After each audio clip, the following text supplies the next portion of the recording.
દરેક ભાષામાં ખબર છે પોતાના છુપાયેલા ખજાના હોય છે. અને આજે આપણે ગુજરાતી ભાષાની એવી જ એક સુંદર મજાની ઘરેણાની પેટી ખોલવા જઈ રહ્યા છીએ. ચાલો એના ચમકતા રૂઢિપ્રયોગોના રહસ્યને નજીકથી જાણીએ. તો આપણી આ સફરમાં આપણે શું શું જોવાના છીએ? પહેલાં તો જોઈશું કે આ ભાષાનું ઘરેણું શું છે.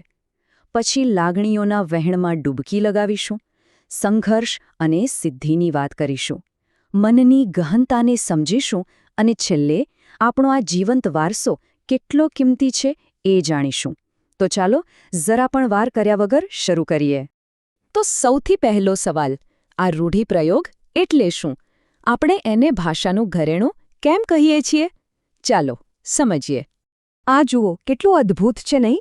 આ એક રીતે આપણી સંસ્કૃતિ, આપણા લોકજીવન અને આપણા સ્વભાવનો અરીસો છે. રૂઢિપ્રયોગો જીવનના દરેક રંગને, પછી એ પ્રેમ હોય, કરુણા હોય કે પછી સંઘર્ષ અને સફળતા હોય, બધાને પોતાની અંદર સમાવી લે છે. તો આનો અર્થ શું થયો? બહુ જ સીધી વાત છે. રૂઢિપ્રયોગનો મતલબ એના શબ્દો પરથી નથી નીકળતો. ના, એની અસલી તાકાત તો આપણી સહિયારી સંસ્કૃતિ અને અનુભવોની ઊંડી સમજમાંથી આવે છે. ચાલો તો હવે આપણે એ ઘરેણાની પેટી ખોલીએ અને એની પહેલી ટ્રે પર નજર કરીએ. જોઈએ કે રૂઢિપ્રયોગો આપણી લાગણીઓને, આપણા હૃદયની ભાષાને કેવી રીતે વ્યક્ત કરે છે. આહા, માના વહાલથી લઈને દુઃખની ઊંડાઈ સુધી આપણી ભાષા દરેક લાગણીને કેવા સુંદર રીતે રંગ આપે છે. ઘણીવાર અમુક ભાવનાઓ એવી હોય છે જેને શબ્દોમાં કહેવી બહુ અઘરી લાગે. બસ ત્યાં જ આ રૂઢિપ્રયોગો કામ આવે છે. એ લાગણીઓને જીવંત કરી દે છે. અહીં જુઓ બે બિલકુલ અલગ પણ અત્યંત ઊંડી લાગણીઓ. એક છે છાતીએ લેવું, એટલે કે પ્રેમથી વળગાવવું.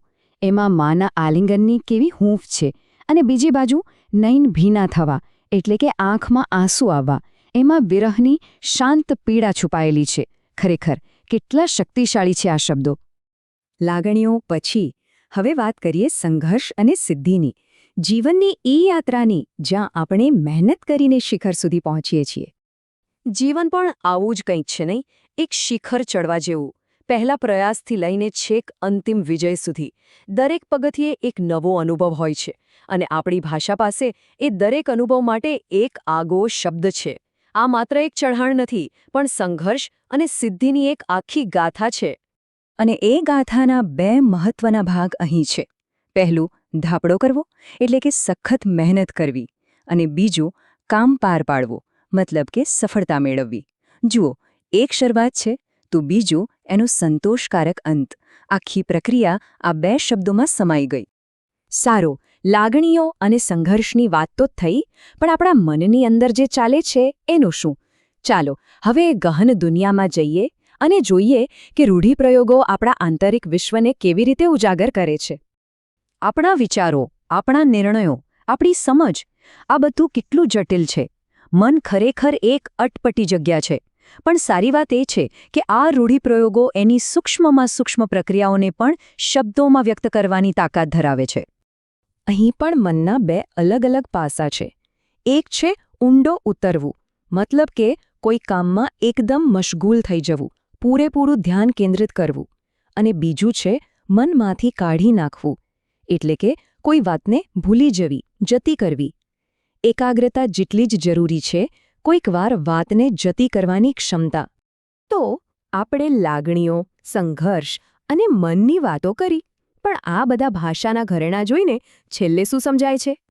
શું આ ફક્ત સુંદર શબ્દો છે કે પછી આની પાછળ કોઈ ઊંડો અર્થ છુપાયેલો છે? અને જવાબ છે કે આ શબ્દોથી ઘણું વધારે છે.